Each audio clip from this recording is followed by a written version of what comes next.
Xiyonatni boshidan kechirayotgan ayollarni juda yaxshi tushunaman. Chunki menda bu esdalik bor ichimda. Ayollarda birortasi xunob bo'lib, xiyonatdan aziyat chekib, qiynalib yashayotganida men tushunaman.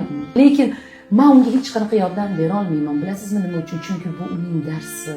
Uni o'zi o'tishi kerak. Men xuddi qanaqa bir o'zim o'tganman, o'sha payt hech kimsiz. Yonimda hech kim, na onam, na singlim, hech kim turmaganda, ya'ni tura olmaydi. Shunda shu narsani eshitib, gaplashaylik degan. Gaplashayman, hozir bilan gaplashadigan gapim yo'q degan. O'sha payt bilasizmi, shunda o'tirganman, "Хорошо, gaplashmasin" deganman. Shunda uyga kirganman, 3 ta bolam, "Yaxshi o'tirib turinglar" deganman. Men bir muddatga ketaman degan. O'zimga kelib olishim kerak. Bir o'zim bilan, Alloh bilan yolg'iz qolib gaplashib olmagunimgacha, Allohning oldiga ketishim kerak bo'ldi. Hech narsa olmaganman. Bilasizmi, bitta sumkam, pasport pulimni shuna solganman. Birinchi reys shuni qaraganmanda uchib ketgan. Qaynonamga yozganman, "Iltimos, bolalarimga qarab turing, shunaqa bir muddatga ketishim kerak" deb erimga yozganman, katta qilib.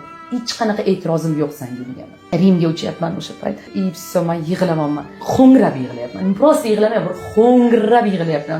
Ves samolyot shokda, men to'xtata olmayapman o'zimni. Keyin kelganimdan keyin 4 kun yopiq xonalarda prosta yotganman. O'zimga kelib, mana shu yerda tinchlikda, jimlikda Xudo bilan gaplashaman. O'sha payt nega, nima uchun, nimani tushunishim kerak, nimani anglashim kerak, ko'p anglashlar o'zimga oldim.